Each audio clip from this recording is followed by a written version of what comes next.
Here we go.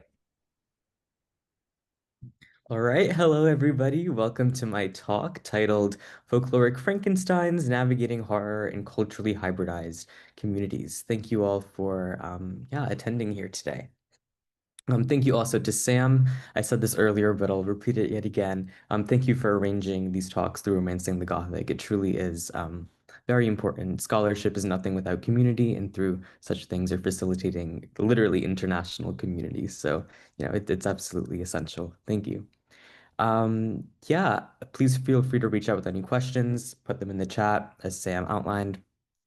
Feel free to reach out to me after. On one of the last slides, I'll have my email written down so you can reach out through that contact information. Yeah, I think that's all for the early necessities. All right, so a little bit about me.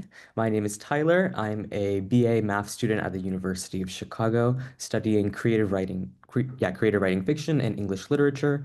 I concentrate primarily on post-colonial and colonial horror, mythology of the displaced, and intergenerational narrativization of trauma, particularly how folkloric adaptations reflect social, political, and cultural change.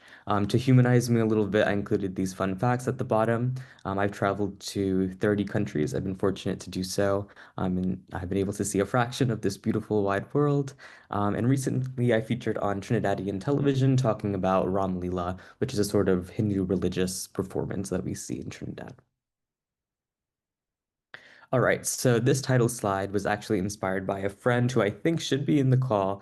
She kind of probed me to think about some of my diction choices when reviewing my abstract and my title. So I have a couple of highlights here just to talk about some of the terms that I decided to use and why I think those terms are justified for this talk. So first we have the word Frankensteins. This has sort of like dual purpose. First, on a surface level, the Frankenstein is obviously a combinational monster, right? It's a composition of multiple parts from multiple bodies. And for that reason, when we're talking about hybrid communities, it applies on a surface level. Also, the Frankenstein, on a bit more of like a theoretical plane, has to do with abjection. And as we'll see later in this presentation, the abject theory is very essential to understanding the Indo-Caribbean condition and the Indo-Caribbean relation to horror. Um, Going a bit down in the title, looking at the phrase culturally hybridized, I wanted to take a look at that word hybridized in specific. Normally we see words like hybrid or hybridity in relation to cultures with a sort of like hyphenated slant, right? So the Indo-Caribbean, Afro-Caribbean, whatever it may be. I want us to shy away from using the word hybrid on a grand scale, however, and I think we should pay more mind to the difference between hybrid and hybridized. So today we'll be talking about hybridized communities, which I view as communities that developed a hybrid condition due to the external exploitation of colonial forces. So when we talk about the Métis and the Indo-Caribbean communities, it's not like these communities developed due to, I guess, like natural cultural exchange and mixture. Rather, they were driven due to exploitation and horrific practices in the past. So, yeah, instead of saying hybrid, I think we should try to focus on hybridized when dealing with these communities that underwent communal trauma as they did. All right, so going a bit deeper into our presentation, we're going to start with the idea of the subaltern. Obviously, very eminently conceived by Gayatri Spivak in the essay, Can the Subaltern Speak? She kind of understands the subaltern as the marginalized or the overlooked within the marginalized. So she looks specifically at women in marginalized societies and talks about how their voices are even further, I suppose, ignored than the rest of their communities. So for the sake of this presentation, we'll be thinking of the Métis and the Indo-Caribbean as subaltern communities, in the sense that while we have certain categories or binaries for understanding marginalized societies, oftentimes we neglect to reference the gray areas in between. So the Métis as a mixture of European and Native ancestries, the Indo-Caribbean as a mixture of Indian and Caribbean identities. We often neglect that these sort of as I term it, hybridized communities exist. And so hopefully we see a change in that in the future. So our driving question for today is, how do hybridized subalterns perform horror? And our sort of thesis, as we'll get into, is that they perform it in a quintessentially true fashion. Okay. Before we dive a little deeper, we're just going to again review a bit of theory by Homi Bhabha, who I'm very glad to say wrote this book, The Location of Culture, while he was teaching at my current university, the University of Chicago. And it's very important for these sort of like hybrid studies because it has to do with the idea of mimicry. So, how cultures kind of rewrite empire or write back to empire rather, by using European aesthetic.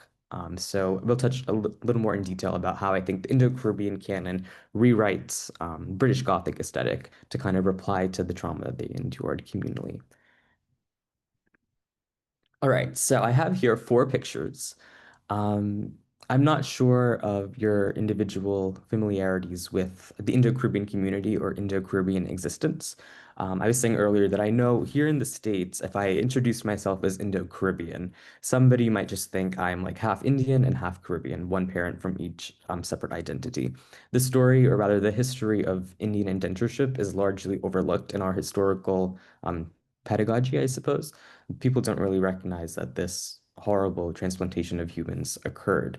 I was saying earlier that I studied abroad briefly in the UK, and there I found that people were a bit more familiar with the idea of Indian indentureship. But nonetheless, I think it's important for us to recognize exactly what this process was and how the Indo-Caribbean identity came to be. So I have four pictures here.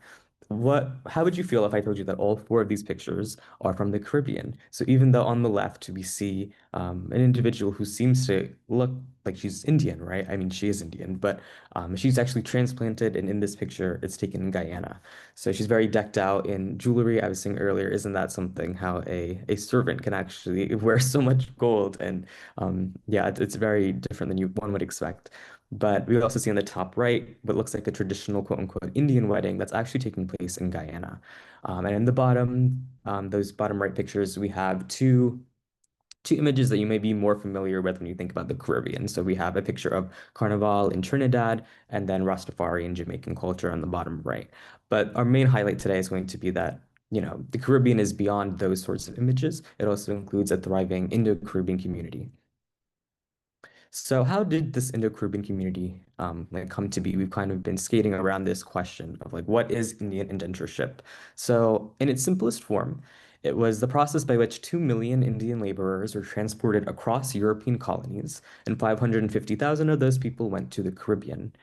This was largely done by the British, who held India at that time under the British Raj, but it also is worth noting that indentured servants went to places that were colonies that were held by the Dutch and the French. The British kind of sold the laborers at a higher cost to those to go work in those plantations. This process began shortly after the emancipation of slaves. It was kind of sought as a way to, replace the working force while also being able to pay people at really relatively low costs. So the difference between indentureship and slavery is that indentured servants were paid, right? So in terms of like the codices and the legal practices of the time, this was able to get by. It was considered these are paid voluntary workers.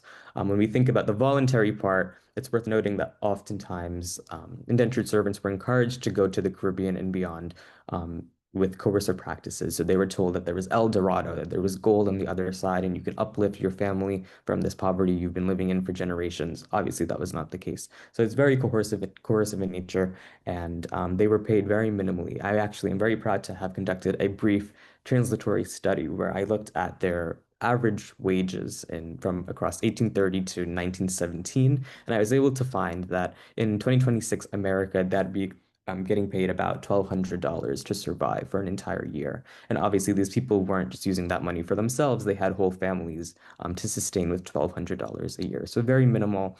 They were paid, however, but obviously not much.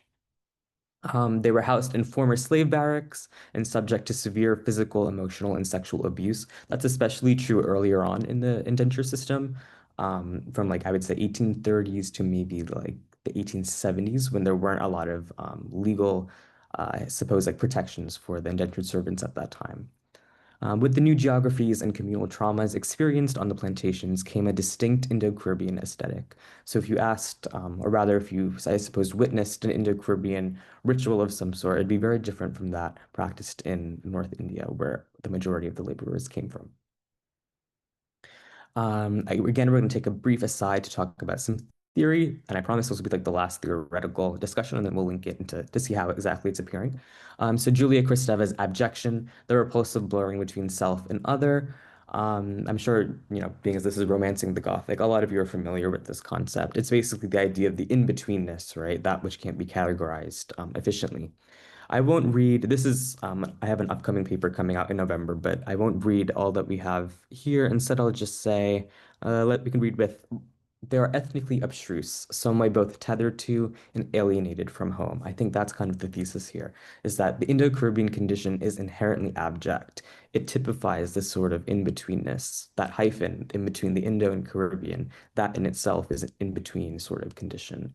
So now the question becomes, if abjection is this grand idea, and the Indo-Caribbean typifies abjection. What can come from that?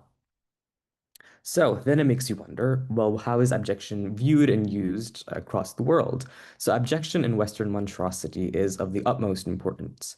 I would venture to say, I'm trying to think if this can be challenged somehow, but I would venture to say that all monsters in the Western canon have some sort of abject theory rooted in them.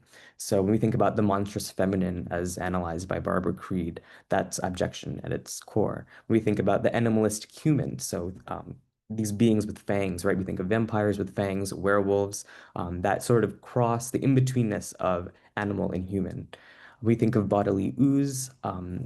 Kristeva herself talks about vomit as one of like the epitomizing substances of the abject. So the idea that it comes from within but is now outside, there's sort of like an in-between disturbing nature to that, that it can't be categorized effectively.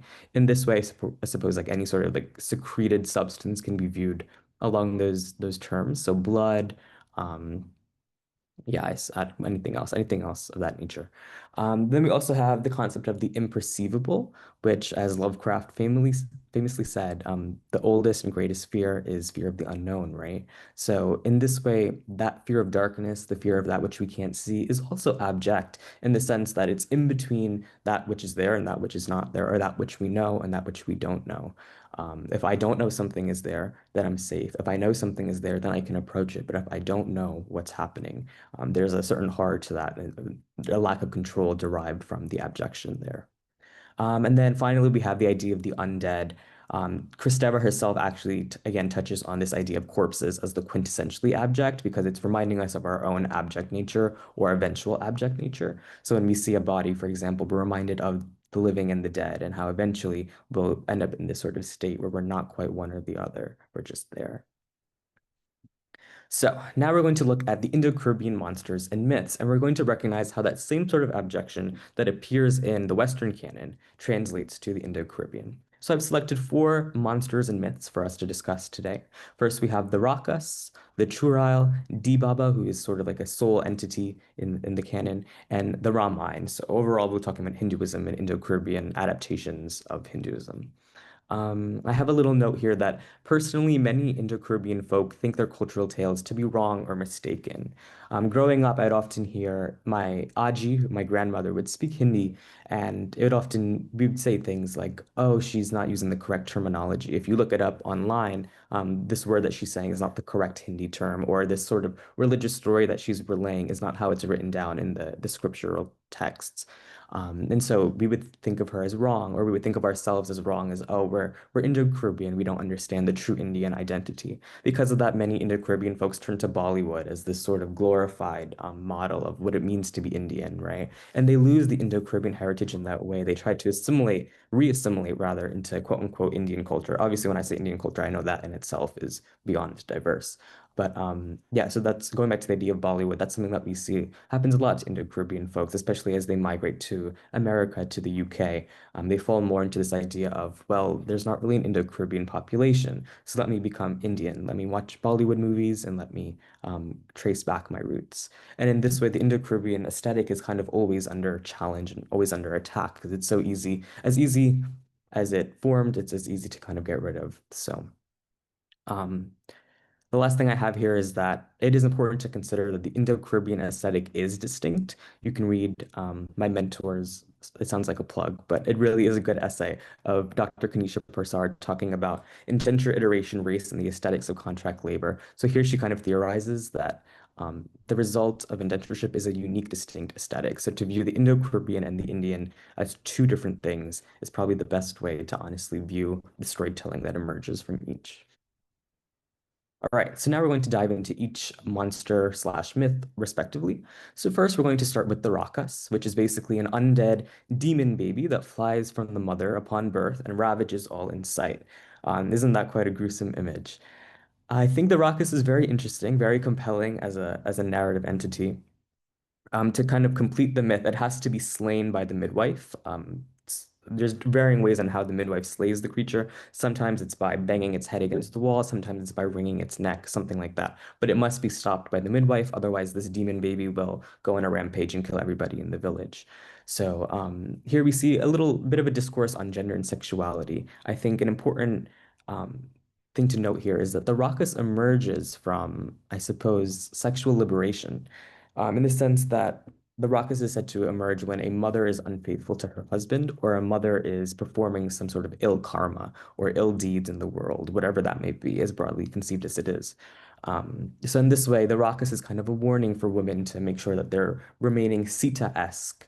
Sita is a Hindu figure from the Ramayana who's the utmost, I suppose the epitome of virtuosity and calmness and devotion to her husband. So by undoing Sita for the one who is sort of more liberal in their deliberations with the world, you have to beware of conceiving a Rakas, this sort of demon baby. The demon baby, I think, or the Rakas rather, I think is a great example of abjection, specifically in terms of instantaneous abjection, right? The mother is separating from the child. So the child is sort of like, yeah, so there's a separation here, but there's no in-between stage of the child developing a self. And I think that's where the abjection truly appears. When we think about Lacan, right, and the Lacanian mirror stage, which is one of his most famous theories, the idea that upon birth, the child has to now conceive over the next few months of the self and of the other. With the Rakas, though, we see that all dismissed. The baby is just born and it understands self, it understands other, it understands a disdain for the other, and it enacts upon it immediately. And I think that is where the horror of the creature relies, that the world as we know it, the gradual abjection process as we know it, is totally dismissed. All right, now we'll be looking at the Churail, which is an adaptation of the Hindi word Churail, which means witch. The Churail, interestingly, in the Indo-Caribbean canon, isn't really much of a witch. She's more of like a ghost-like being, as I have written here. She's a woman who has died in childbirth, and because of that, for whatever reason, wants to enact that onto others. So whenever somebody miscarries or a woman dies in childbirth, a common telling would be, oh, that the Churail came and claimed her, or the Churail caused this to her. So it's sort of replicative. You could think about it in the same terms as the vampire or the werewolf, right? With the bite, and that sort of like reproduces itself. Like the Rakas, the story of the Churel makes a claim on maternal death and difficulty. I suppose you can just look at both stories and recognize that maternity has a big role in the Indo-Caribbean storytelling canon, right? In whatever way that may be. We'll talk a little later about gender and sexuality once we go over everything, but I think it's just important to recognize that here in both of these stories, we see the idea of the mother appearing in both. The trial is abject, very outwardly in that it is between living and dead. In that way, it's very much a sister to the Haitian zombie, which is also obviously between living and dead. So it's, I think the abjection there is pretty spot on. It's a commentary on domestic abuse and poor indenture life health services. So miscarriages and maternal death were very common, especially on indentured plantations, just due to resources and mistreatment at the hands of husbands. I like to think of the Chorale, even though it is more of this like ghost-like being in the Caribbean, it is very similar. It's an analog rather for the European witch, in the sense that it started off, it originated in a sort of like demonized fashion, right? People would be like, "Oh, the Chorale is coming to kill this woman," things of that nature. But in recent writings and in recent art, artistic expressions, we've seen a subversion of this thought. So with Vashti Bola's Sugarcane Valley, the Chorale becomes a hero. She's enacting revenge on the wife of this guy who cheated on her, and it's kind of praised by the narrative. So I think it's just interesting to think about how just like witches started off in Europe as sort of being, a link to devil worship and things of that nature, we kind of see like a more modern badassery around these figures, and the same thing applies to the Churro. All right, third, we're going to be talking about D. Baba. As I pointed out earlier, D. Baba is kind of like a single entity. He's not a species of creature like the other two. I reflect on growing up in, I grew up with my grandparents for a rather significant portion of my childhood. And I remember like once a year they would go out into the backyard and they would offer these sort of crackers with butter for this figure that they would never name the figure. And only later, upon doing research, did I realize this figure was called D Baba. And what they were doing by worship, or rather offering these crackers and butter, was to appease him to sort of protect our territory. D Baba is this figure known to be kind of like the one who gives you the divine right. To rule a certain territory. And so by appeasing him, they were hoping to maintain our authority over the land on which we lived. Um, it's interesting because I feel like Deebaba's link to land ownership can be seen as a sort of self-abjection in the sense that Indian indentured laborers were granted land upon completing their contractual service for 5 years. And so Deebaba is almost a way of maintaining this land or of sort of like, yeah, I suppose of like epitomizing a fear of losing that land. All right, so now we're going to be talking about the Indo-Caribbean adaptation of Hinduism, specifically through the Ramayana. So, the source text is manipulated in precise ways that reflect socio-cultural translations in the face of indentureship.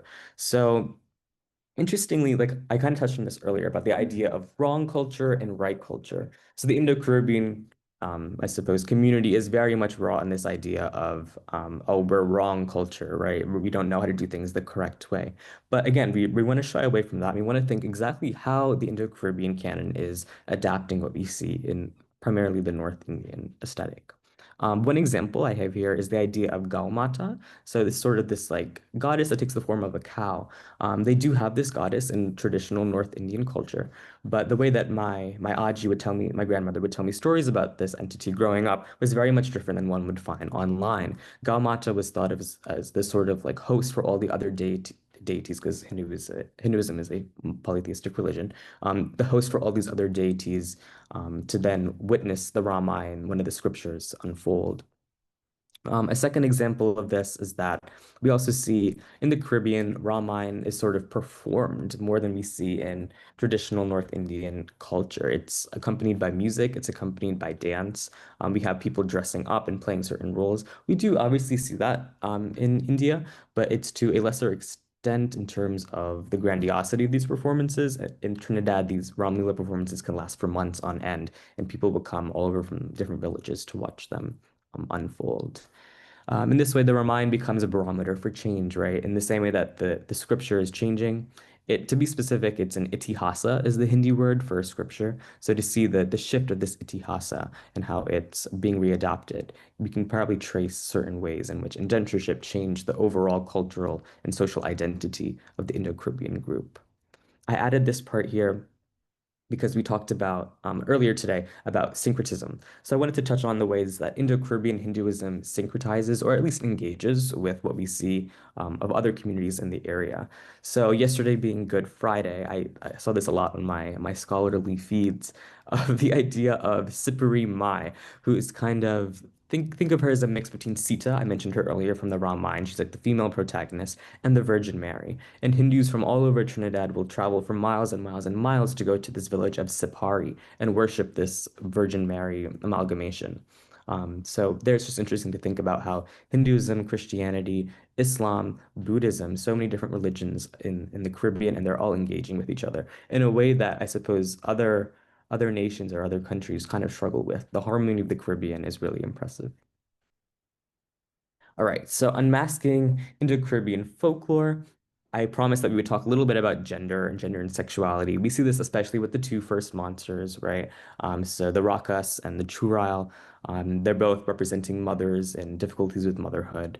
They're largely heteropatriarchal in nature, as I said, but there's nuance to this, obviously, especially with recent representations of these entities. Then we also talked about ownership, specifically land ownership, and how the worship of D Baba is sort of this way of placating, I suppose, fears of owning territory for the Indo-Caribbean. All right, so now we're going to go into a discussion about the Métis community. I'm not as familiar with this sort of discussion as I go into it as I am with the other, but hopefully I'm able to still represent some of what's going on here and to effectively tether the two canons. So the Métis is a population in Canada and northern United States. It's a mix of Cree, Scottish, French, and Spanish ancestry. It's distinguishable through a traceable process of ethnogenesis through the North American fur trade. So it definitely, as we kind of try to justify the Indo-Caribbean aesthetic as distinct, we see the same thing with the Métis. It's a distinct culture that, it may draw from these pre-existing canons, but it develops in its own view on things. So it's prevalent, as I said, in Canada and certain pockets of the United States. It's also Canada's fastest growing demographic. So 700,000 people are considered, or rather self-identify as Métis in 2021, I believe. So by the next census, that might be up. Traditional Métis culture is highly communal, so folklore was shared by I tried to say this earlier, I don't think I said it right, but a flecheur, which basically means one who shoots arrows into the hearts of others. So we have this idea of like the storyteller is literally like shooting their story into different people, which I think is just a really cool image. Somebody had commented too that it's similar to the English word Fletcher, so I suppose that makes sense. Yeah, the Métis culture is highly communal. It would be performed and exchanged through like wakes, things of that nature. The Métis canon is abound with trickster figures. We'll look at a couple pretty soon. And then, interestingly, some stories are locked until listeners have grown to a certain age. I thought this was cool. It's sort of like a video game. You're unlocking a new level as you go on. I suppose the idea is that like people wouldn't be ready to hear a certain story or weren't ready to receive the lesson of a particular story. And this isn't just for children. You can be like 30, 40 years old, and then an elder will tell you a certain story. I think that is just a really interesting concept, and perhaps we can map some of the abject theory into that as well. Okay, so first we're going to look at the Rougarou and see how that engages the abject. As a reminder, the abject, as we're conceiving of it, is this idea of in-betweenness, right? So the Rougarou is the Métis werewolf. It shapeshifts between human and it could be literally any other animal from what I've seen. A dog, a mare, a wolf, a bird, anything. So yeah, it's just a werewolf, probably drawn through like the French influence into the Métis culture. It's a person cursed by the creator, or I suppose God, due to some wrong they have committed. And they, after that curse, begin to serve the devil. The interesting facet of this story is that they can be transformed, retransformed back into a human by having a skeleton key thrown at their head. I was saying I would love to hear if somebody can somehow link that to our greater discussions of abjection. If they can somehow find a way that the skeleton key is representing something greater than what it seems on the surface, but I have not been able to locate that. I just thought it was a cool addition. Um, yeah, so there's also this idea of little people. That's the translation from Michif, which is the language of the Métis people, into English. It would be little people. Basically, just think about them as fairies. They're adapted from Algonquin mythology. They live by the riverbanks and are largely protective, or I guess like positive beings in nature. If any like peculiar occurrence happens, they'll like say, "Oh, it was a little, like it was a fairy who enacted this." Um, yeah, so it kind of puts realism and romantic aesthetic in dialogue with each other. These creatures are humanly flawed. Like I said, they can like, commit mistakes and people will then blame mistakes on them, but they are magically endowed. So in that way, they're abject in a more of a positive fashion, maybe in a more of like an undercurrent sort of way, in that yeah, that there's in between real and fantasy, but not really feared, which I just think is something, a complication worth noting.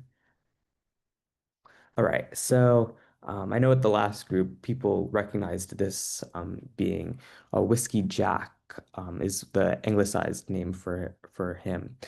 It's a trickster figure who uniquely blends trick playing with like pedagogical information. So Whiskey Jack on one side is like always playing tricks on people and like just up to mischief. But then also, if you commit a wrong, particularly if you're some sort of like arrogant figure, it's said that Whiskey Jack could like come and I don't know, like teach you the wrong of your ways, which I just think is really cool that the same figure who isn't acting so much wrong themselves can do so much overall good in the world. So I think in that way, there's also an abjection, but an abjection that's not feared. Again, this is a bit different from the Indo-Caribbean canon, which very outwardly the abject is feared always.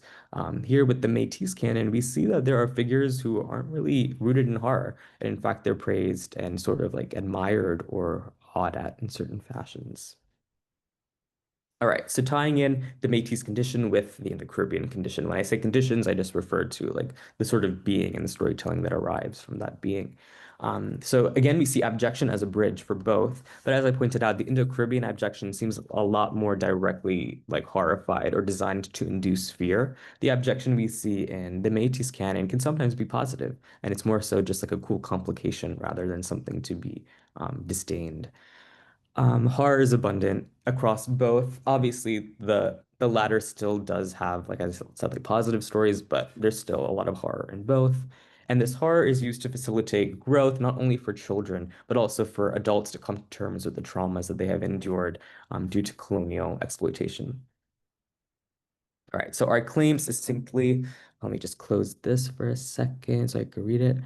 All right, so hybridized communities perform abjection in a deep-rooted, highly introspective manner, producing horror that is quintessentially true to the genre's impulse. Here, we're basically speaking about the fact that horror is abjection is horror. We've seen that with the Western monstrosity, right? Thinking about how each of those different monsters express abjection in some sort of way. As such, they deserve greater academic and cultural attention. So the idea here is that oftentimes the Indo-Caribbean storytelling canon and the Métis, and I'm sure so many others, are often overlooked due to these sort of categories that we've developed and ignored the gray areas in between. So I think it's important to think about that these gray areas are exactly where abjection resides. Abjection is the gray area. So for these communities, horror plays a specific function, and there's a lot to be gained by looking at these functions. All right, so tracing the Gothic and Naipaul and Sharma. So kind of inspired by these more folkloric understandings, I wanted to track horror in two literary texts by V.S. Naipaul and Lal Bihari Sharma. Give me one second, I'm going to drink water. All right, so V.S. Naipaul, you may have heard of him. He's a 2001 Nobel laureate winner in literature. Um, his magnum opus is this text called A House for Mr. Biswas, which basically is a Bildungsroman that follows Mr. Biswas over the course of his life and ends with his sort of psychological decline or collapse, rather, having to do with him not fulfilling the dream that he always thought he would fulfill for him and his family. It's a rather tragic text in that way. The second that we have on here, Lal Bihari Sharma's I Even Regret Night, the Holy Songs of Demerara, is actually the only text that we have preserved from Indian indentureship. So Sharma himself was an indentured laborer. He was from Bihar in India. He went to work in Demerara for 5 years and then returned to India, where he published this collection of poetry. He had written these poems mainly to his wife, who was not with him when he went to Guyana, and so when he came back, he sort of presented it in this fashion. The poems are very interesting. We'll talk a little bit about how they're complex, but outwardly they're very luscious and pretty to listen to. They're modeled with or modeled after Hindu, generally Hindu aesthetics. So they use like Chaupai and Doha form, which are two poetic, I guess, like line structures that we see in the Ramayana. Okay, so these are the two texts that we have, right? They're staple Indo-Caribbean texts. Neither of them is really horrific in nature. Like I said, Holy Songs of Demerara is actually like a romantic body of work. Naipaul's text is sad, yeah, but it's not really horror per se as we understand it. But I wanted to take a look at how we can maybe find using certain close reading practices, close reading formal practices, how we can find Gothic aesthetic reproduced in whatever way that may be, overt or otherwise. So I was taking a look at Fred Bodding's main three principles of the Gothic, which are spectrality, psychological decline, and duplicitous narration. So when we're thinking about V.S. Naipaul's A House for Mr. Biswas, we definitely see psychological collapse. As I pointed out, Mr. Biswas, by the end of the novel, is utterly, he's the epitome of self-disdain by the end. So that's definitely there. When we think about spectrality, however, I did, as I said, right, that House from Mr. Biswas is not like a magical realist. It's not a supernatural horror by any means. So the spectrality is a bit more, I suppose, like um, I don't want to say overlooked, but it's an undercurrent, right? So you have to kind of look a bit more closely, and you can find it when he's describing the house as a sort of living, breathing entity that kind of works on its own. We can see it when we think about Biswas's relation with his world and sort of the function of illusion and deception. Um, yeah, so again, it's not as overt as it may be in the British Gothic canon, but it's definitely there. And then duplicitous narration. We definitely see that again with as Biswas is sort of like declining mentally. He starts to take on multiple voices as he's self-criticizing. Now, thinking about Sharma's text, the poetry collection, spectrality is there primarily through religious manipulation. So when Sharma is writing poetry to Hindu gods like Krishna or Rama, there's a certain illusory quality to those poems, and spectrality kind of emerges in that way. He writes in one line about a overseer taking the form of a god behind him, and he feels like this god is looming over him. So through religion, there's a sort of like spectralization of material. Psychological collapse, we see this as Sharma is working more and more over his course of the contract, but the final poems are a lot more forlorn in nature. The way that he talks to his wife is not as, I suppose, hopeful as it was at the beginning. It's not as optimistic. Instead, it's very much rooted in grief and sorrow. So we see a decline there. And then the duplicitous narration is very much abundant. He'll take on the voice of different gods, goddesses from the Hindu mythology. He'll take on the voices of other indentured servants and kind of transplant his own with them. It's very interesting, actually. And so we definitely see that sort of, I suppose it's even more than dual narration. It's just like a plethora of different narrative voices. Um, but we see that nonetheless. Yeah, and the implications of this are just very interesting to think about how the Indo-Caribbean canon, either intentionally or not, because we don't want to impose authorial intention, we definitely see that the canon is a rewriting back to empire, right? Reproducing Gothic aesthetic in some way, shape, or form to kind of talk back to the communal traumas that they had to endure. All right, so we're kind of wrapping up now. I included a list of some authors and scholars to follow from the Indo-Caribbean side of things and the Métis. Just to kind of point specific few, I would definitely read Rajiv Mohabir's recent memoir, Antiman.